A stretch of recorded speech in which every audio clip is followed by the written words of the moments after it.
कहानी की main character Bob को दिखाने से, जो शहर की एक मिल में काम किया करता था। उसकी वाइफ और बेटी भी थी जिसका नाम ईवा था, लेकिन वो दोनों से अलग रहा करता था। ईवा बड़ी हो रही थी जिस वजह से उसकी अपनी मॉम से दूरियां बढ़ती जा रही थी। वो अपनी मॉम की कोई बात नहीं मानती थी, इसलिए उसकी मॉम बॉब से बात करती है, उसे सब कुछ बताकर कहती है कि आप उसके डैड हैं, उसे कुछ समझाएं। लेकिन बॉब उसे सीधे मुंह बात नहीं करता, उल्टा ये कह देता है कि मैं तुम लोगों से कोई रिश्ता नहीं रखना चाहता। लेकिन जाहिर है ईवा उसकी बेटी थी, तो उसके बारे में सुनकर बॉब को भी बुरा लगा था, इसलिए अपना मन हल्का करने वो एक बार में चला जाता है, जहाँ उसकी मुलाकात एक डीलर से हुई। वो बॉब को कहता है कि मेरे बॉस नेल्सन को एक खास आदमी की जरूरत है जो उसका सामान खुफिया तौर पर एक जगह से दूसरी जगह पहुंचा सके। वो दरअसल बॉब को ये काम करने के लिए कह रहा था और उसे नेल्सन का नंबर देता है, लेकिन फिलहाल बॉब उससे जो सामान लेने आया था वो ही लेता है। अगले दिन जब वो काम पर गया तो एक खराब मशीन को देखने लगता है। मशीन की ब्लेड को जब वो झांक रहा था तो अचानक वो चल पड़ी, लेकिन उसकी जांच करते करते वो न जाने कहाँ खो गया कि जहाँ तभी उसके साथी ने आवाज लगाई और बॉब पीछे हट गया और वो कटने से बाल बाल बच जाता है। वो काफी अजीब सा महसूस कर रहा था, इसलिए अपने बॉस को कहता है कि मुझे कुछ दिन की छुट्टी चाहिए, जिसके लिए बॉस मान जाता है। इसलिए घर आकर उसने सामान पैक किया और गाड़ी लेकर निकल जाता है। रात को जब वो सफर कर रहा था तो उसे अपने जिस्म में कमजोरी महसूस होने लगी, जिससे वो गाड़ी को संभाल नहीं पाता और वो एक पोल खंबे से जा टकराई, जिससे बॉब का एक्सीडेंट हो जाता है। उसकी जान बच गई थी, लेकिन थोड़ी बहुत चोटें आई थी, इसीलिए वो फौरन नेल्सन को कॉल करके इस बारे में खबर करता है। फिर जल्दी पास बने कैफे में चला जाता है। वो यहाँ के वॉशरूम में आया और अपने हाथ से खून साफ करता है। उसे पेट में तकलीफ महसूस होने लगी, उसे लगा कि शायद वहाँ भी चोट लगी होगी, इसलिए वो शर्ट हटाता है देखने, लेकिन ये क्या, उसका तो जिस्म गायब हो रहा था और उसकी पसलियों वाली जगह से हड्डियां नजर आना शुरू हो गई थी। बॉब ये देखकर थोड़ा बहुत घबराया, लेकिन फिर अपनी मरहम पट्टी करके बाहर आ जाता है, जहाँ कुछ ही देर में नेल्सन भी आ गया। बॉब उसे बताता है कि मेरी गाड़ी काफी खराब हो गई है, जिसको ठीक करवाने की मेरे पास पैसे नहीं है। ये सुनकर नेल्सन कहता है तो फिर ठीक है, अगर तुम मेरा सामान पहुँचाने वाला काम कर दोगे तो मैं तुम्हें पैसे भी दे दूंगा, जिससे तुम अपनी गाड़ी ठीक करवा सकती हो। अब बॉब के पास और कोई रास्ता तो था नहीं, इसलिए नेल्सन की बात उसे माननी पड़ती है। तब नेल्सन उसे अपने घर लाता है। फिर अगले दिन वो बॉब को लेकर जंगल में आया और भालू को गोली से मार देता है। फिर भालू का सर काट कर उसने एक बॉक्स में रख दिया। अगले दिन नेल्सन ये डब्बा बॉब को दे देता है। इसमें दरअसल भालू के जिस्म के हिस्से थे, जिनको ब्लैक मार्केट में नेल्सन बेचना चाहता था, ताकि अच्छे खासे पैसे कमा सके, क्योंकि उस काले बाजार में इस तरह की गलत चीजें ही हुआ करती थी। खैर बॉब देखता है कि उसकी गाड़ी ठीक हो गई है, इसीलिए वो फौरन ही नेल्सन का काम करने निकल पड़ता है। सफर करते करते उसे रात हो गई थी, इसलिए वो अपनी वाइफ के घर जाता है। घर पर ईवा नहीं थी। उसने जब पूछा तो वाइफ बताती है कि वो आज रात अपने दोस्त के घर ही रुकेगी, क्योंकि ऐसा वो पहले भी करती रहती है। अब अगले दिन बॉब डब्बा पहुंचाने के लिए जब जाने लगा तो तभी ईवा भी घर लौट आती है। वो अपने डैड पर गुस्सा करती है कि इतने दिन गायब रहने के बाद आज आप कहाँ से आ गई हैं? लेकिन बॉब की तबीयत ठीक नहीं थी, वो कोई जवाब नहीं देता, इसलिए ईवा ये नोटिस करके घर के अंदर चली जाती है। बॉब उस आदमी के पास पहुंचकर डब्बा उसे दे देता है। आदमी ने उसे मशवरा दिया कि तुम नेल्सन के साथ काम मत करो, वो बहुत खतरनाक इंसान है। लेकिन तबीयत बिगड़ने की वजह से बॉब यहाँ कुछ भी नहीं कहता और बस अपना काम करता है। ये चीज उस आदमी ने भी नोटिस कर ली थी कि बॉब ठीक नहीं है, इसीलिए वो बॉब को एक चाइनीज दवाई देता है, जिसे लेकर वो घर आ गया, जहाँ ईवा उससे बिगड़ती हुई तबीयत के बारे में पूछती है। लेकिन बॉब झूठ बोल देता है कि ज्यादा कुछ नहीं है, बस काम के दौरान मुझे चोटें लग गई थी। फिर ईवा उसे अपने दादा की जानलेवा बीमारी के बारे में पूछने लगती है, यानी बॉब के डैड की बीमारी के बारे में, लेकिन वो इस बात का कोई जवाब ना देकर बात घुमा फिरा देता है। कुछ देर में ईवा अपने दोस्तों से मिलने के लिए घर से निकल जाती है, जहाँ रास्ते में उसे एक चाइनीज दुकान नजर आई, जिसके अंदर वो चली जाती है। दरअसल अपने बाप बॉब की तरह उसे भी बीमारी थी, जिसके बारे में वो दुनिया को बताना नहीं चाहती थी। शॉप में एक लेडी ईवा को दवाइयाँ दिखाती है, साथ ही उसने बताया कि अंदर एक डॉक्टर भी है, तुम उसे चेकअप करवा सकती हो। वो किसी डॉक्टर से मिलना नहीं चाहती थी, इसीलिए बस चाइनीज चाय का एक बॉक्स लेकर निकल जाती है। फिर वो अपने दोस्तों से मिलने गई, जो लोग प्लान बनाते हैं कि काफी टाइम से एक मेंटल हॉस्पिटल बंद पड़ा है, चलो वहाँ घूमने चलते हैं। कुछ ही देर में ये वहाँ पहुँच गई। हालांकि हॉस्पिटल को बंद किया गया था, लेकिन जैसे तैसे वो अंदर घुस ही जाते हैं।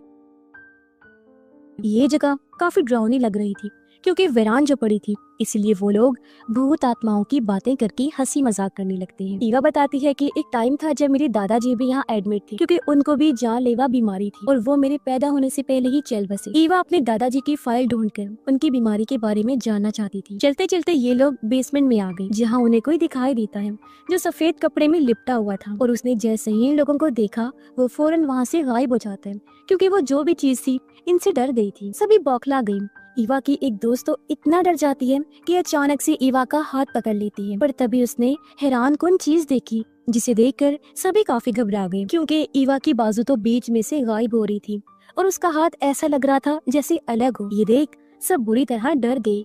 ईवा को छोड़कर फौरन वहाँ से भाग जाते हैं। उधर बॉब और उसकी वाइफ दोनों बातें कर रही थी। वो ईवा की बचपन के किस्सों को याद करके खुश हो रहे होते हैं, पर अगली से अगली सुबह उसकी मॉम ने जब कमरे में चेक किया तो उन्हें पता चला कि ईवा तो कल रात घर आई ही नहीं थी। उसकी मॉम डैड ईवा के लिए परेशान हो गई। दोनों हर जगह उसे ढूंढने लगते हैं, लेकिन वो गायब हो गई थी। उसका कुछ भी अता पता नहीं चलता। उन्होंने जब कमरे को चेक किया तो ईवा का फोन मिल जाता है, जिसे चेक करने पर पता चला कि वो अपने दोस्तों के साथ मेंटल हॉस्पिटल गई थी। इसलिए बॉब और उसकी वाइफ ईवा की दोस्त के घर जाते हैं पूछने, लेकिन उसके डैड का कहना था कि मेरी बेटी भी घर नहीं लौटी। दोनों काफी घबरा गई।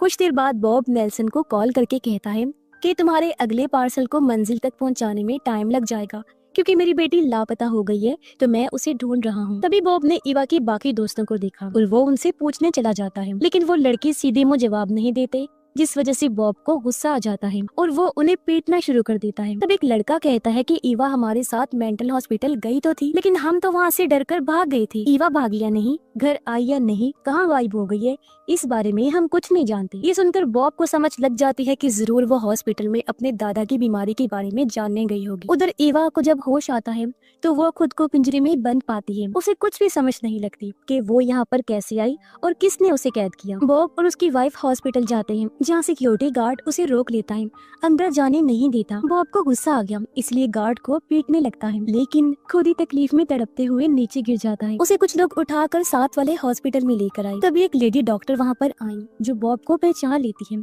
क्योंकि वो उसके डैड को भी जानती थी। वो बॉब की वाइफ को कहती है कि उसकी हालत बहुत ही खराब है, इसलिए बॉब को यही हॉस्पिटल में ही रखना होगा। बॉब को याद आया कि बचपन में जब उसके डैड इस हॉस्पिटल में अपना इलाज करवा रहे थे तो बॉब उनके रूम के बाहर ही बैठा रहता था। ये डॉक्टर उसे अंदर जाने नहीं देती थी और तभी से वो बॉब को जानती थी, क्योंकि उसके डैड भी नहीं चाहते थे कि बॉब को मेरी बीमारी के बारे में पता चले।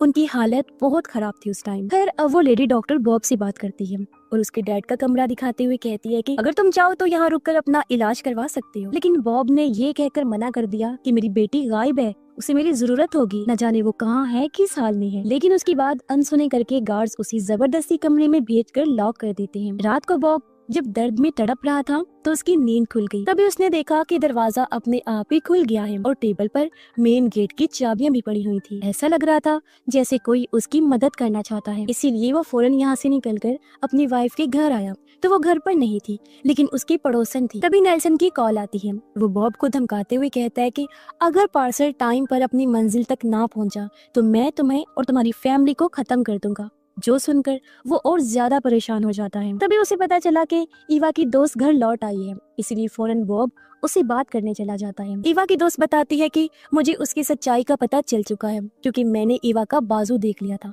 जो गायब हो चुका था। वो बॉब को ईवा का बैग देती है। बॉब ने जब उसे चेक किया तो उसमें चाइनीज चाय उसे मिलती है। तभी बॉब को याद आया कि ये तो बिल्कुल वैसी ही है जैसी दवाई मुझे उस आदमी ने दी थी जिसे मैंने नेल्सन का पार्सल पहुंचाया था। इसीलिए वो फौरन उस आदमी के पास पहुंचा और उससे अपनी लापता बेटी और वाइफ के बारे में पूछता है। उस आदमी ने जवाब दिया, देखो भले ही मैं गलत काम करता हूँ, लेकिन मैं खुद भी एक हस्बैंड और एक बाप हूँ, तो मैं किसी की बेटी और वाइफ को कभी अगवा करने का सोच भी नहीं सकता। ये कहकर आदमी बॉब को उसी चाइनीज दुकान के बारे में बताता है जहाँ से ईवा ने चाय ली थी। अब हमें ईवा दिखाई गई जिसे कुछ लोग चेक करना चाहते थे, इसीलिए उसके जिस्म पर कर्स लगा रहे होते हैं, यहाँ तक कि वो उसके जख्मों को भी कुरेदने लगे, जिससे वो बेचारी दर्द में तड़पने लगती है। कुछ ही देर में बॉब भी उस दुकान पर पहुँच जाता है और शॉप वाली लेडी से अपनी लापता बेटी के बारे में पूछने लगता है। वो उसे देखकर घबरा गई, लेकिन सच नहीं बताती। तभी बॉब दुकान की एक साइड पर खड़ी ईवा की साइकिल को देख लेता है और अपनी हुड उतार देता है। अब उसके आधे से ज्यादा गायब सर को देखकर औरत की तो होश ही उड़ गई। वो समझ गई थी कि ईवा भी बिल्कुल अपने डैड बॉब जैसी ही है, इसीलिए वो डरते हुए डॉक्टर की रूम की तरफ इशारा करती है। इशारा देखकर बॉब समझ गया और वो फौरन उस तरफ भाग कर जाता है। अंदर जाते जाते उसने अपनी शर्ट उतार दी थी और यहाँ हम पहली बार देखते हैं कि उसका जिस्म तो अलग अलग जगहों से गायब हो रहा है। वो अब बेसमेंट में जाता है जहाँ डॉक्टर और असिस्टेंट होते हैं।